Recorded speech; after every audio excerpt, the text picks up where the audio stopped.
Yeah, I guess the last couple of weeks has been pretty surreal as well. So certainly very pleased, and look, I guess from a team perspective, we're in a pretty good position as well. So yeah, pretty happy. Oh no, not really. I think I guess the Basin wicket does assist bowlers, and as a bowling unit, we're pretty excited to bowl on that. So look, it was just about trying to put it in good areas for long enough, and hopefully the pitch helps you out, and you can get a few wickets.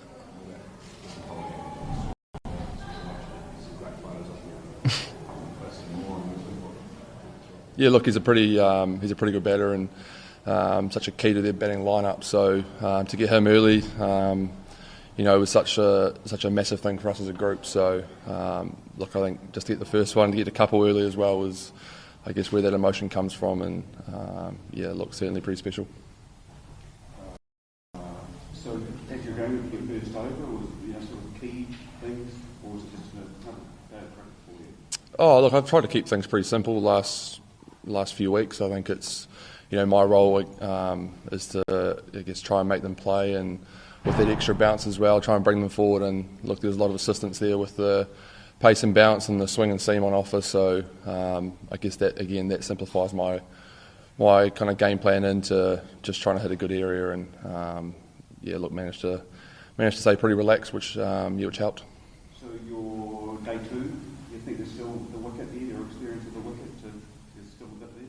Yeah, look, I think from my experience playing here, it usually holds that pace and bounce for a couple of days. So I'm sure there'll still be a little bit tomorrow, to help us, and certainly looking forward to getting back out there.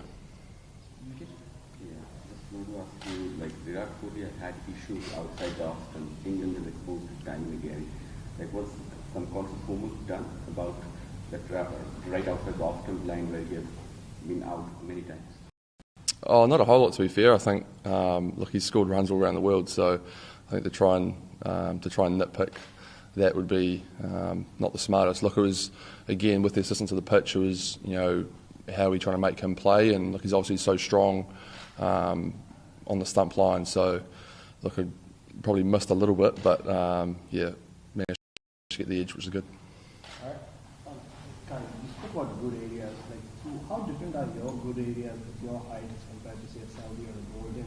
Can you just describe how you go about changing your lane? Look, I guess with my height, I can afford to go a fraction fuller, and especially out here as well with the extra bounce. So it's trying to, I guess, make guys commit to play off the front foot. I think in my second spell, the first half of it, there was a lot of balls left on length. So it's just how do you commit them on the front foot, especially, and then look, if it does swing or seam, then you're a chance of bringing the edge in. So I think as a tall guy, naturally your length is further back, but I guess over time you get used to trying to bring it a little bit fuller. And just like with your pace, you're not going 140. So how different is your shot bowler, and how do you use it?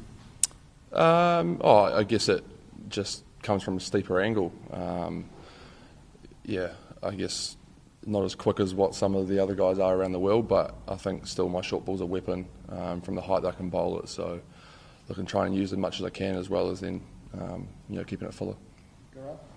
When did you find out that you were playing, and how was it? Were there nerves just as you were about to bowl, and you got to bowl, a debutant bowling with a win?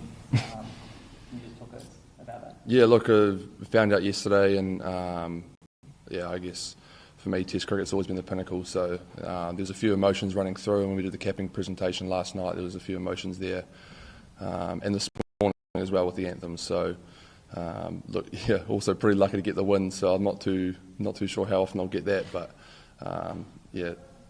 no complaints from me. Off-stump line, long, have been influenced by Glenn McGrath growing up. Influenced by Glenn McGrath growing up. Oh yeah, look, I think as most Kiwi kids, you watch, your home summer and the Aussie home summer, and grew up watching him, and look, he's obviously got a pretty good record. So I wouldn't say it necessarily influenced me, but I think as any cricketer, you're always watching some of the best go around and trying how do you implement that in your own game plan. So whilst I watched a lot of him and admired him, yeah, I don't know how much it's had his influence. Nah, nothing from him this morning. He was actually on a flight this morning, so didn't get any words of wisdom. To be that he's had such a massive influence on my career, growing up from when I started. So, look, I'm sure I'll have a conversation with him tonight. And look, yeah, it's special for for those ones that have been with you from the start, because as much as I'm the one sitting here, it's as much their journey as it is mine. So. Look, I'm sure he's pretty proud, and I'm certainly very lucky to have him here. Yeah. Basketball career. How far do you think you could have gone in basketball? Can you talk us through that Quint and switch?